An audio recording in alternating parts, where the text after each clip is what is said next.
На праздник в честь открытия нового спортзала в школе под номером 1, расположенной в селе Верхняя Эшера, жители пригласили немало людей. Дело в том, что совсем недавно исполнилась заветная мечта учеников. Уже минуло 5 лет, как в Сухумский район из Швейцарии переехал жить журналист-путешественник Манфред Петрич. Познакомившись с детьми, живущими по соседству, мужчина пришел в школу, в которой они учатся. Увидев непригодное к занятиям помещение спортзала, Петрич решил отремонтировать его на собственные средства. Я очень счастлив, что вы все пришли на открытие спортивного зала, который мы отреставрировали. Это счастливый день сегодня, особенно для детей, которым мы сделали вот такой подарок. Многие люди спрашивали меня, почему я делаю это как частное лицо. В нашем обществе каждый должен делать что-то, что сделает это общество лучше, особенно для детей.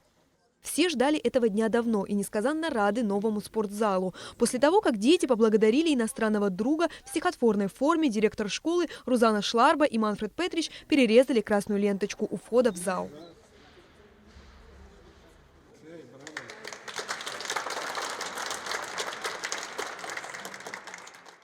Дружба между Манфредом Петричем и руководством школы завязалась во время проведения недели абхазского языка. Именно тогда он и узнал историю героя Мушнихвардске, именем которого названо учебное заведение. Неделю абхазского языка мы отмечали, мы его просто пригласили. Естественно, увидев ситуацию в школе, у нас окна были в то время старые, послевоенные здания. И он решил сперва внести вклад в эту школу, поменяв все окна в функционирующих классах. И вот благодаря нему сегодня мы уже имеем уютный спортзал, в котором мы можем уже заниматься. В день открытия спортзала здесь организовали веселые старты с участием учеников из соседней школы. Ребята с гордостью пригласили друзей посоревноваться в отремонтированном помещении.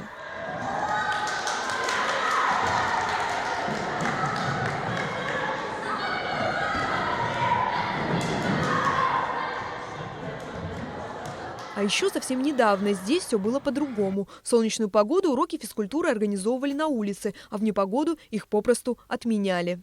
До того момента, как благотворитель Манфред Петрич в качестве подарка произвел ремонт школьного спортзала, дети занимались в открытом поле. Играли здесь в волейбол, а если мяч выскользнул из рук, его приходилось искать вон в тех кустах. Физкультура полезна для растущего организма, утверждают медики. Журналист Манфред Петрич также придерживается этого мнения. Сегодня многие дети зависимы от интернета. Спорт – это хороший двигатель полноценного развития. Школьники не должны постоянно сидеть перед компьютером, отмечает он. Петрич надеется, что в ближайшем будущем его примеру последуют и другие люди, в частности, крупные предприниматели. Практически все здесь было отреставрировано. Сначала начали с крыши, полностью перекрыли крышу, балки, сделали систему слива воды, она уходит под землю. Потом полностью сделали фасад, сделали душ, гардероб, коммуникации внутри, электрика, вода.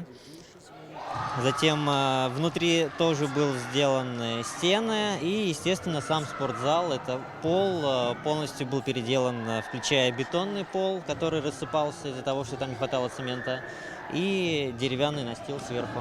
Тем временем, пока мы готовили этот репортаж, ученики школы выиграли веселые старты. Стало быть, новый спортзал оказался для них счастливой площадкой. Мы очень рады, что мы победили. И что нам сделали спортзал. Мы достигли своего, что мы хотели. Безмерно рады подобной помощи и родители учеников, ведь теперь их дети будут заниматься в тепле, чистоте и уюте.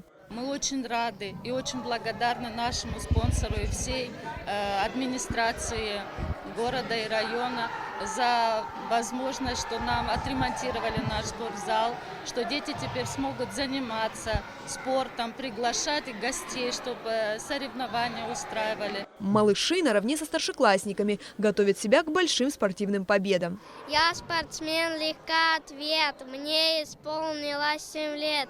Я хожу на тренировки, чтобы сильным стать и ловким. Пресс качаю, отжимаюсь, приседаю, наклоняюсь, тренирую мышцы ног, чтобы быстрее бегать мог. Ты правда будешь это все делать?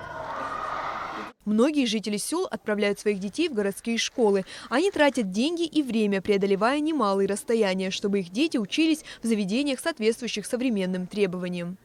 Амелия Бисмарк, Алексей Быструков, Абхазское телевидение.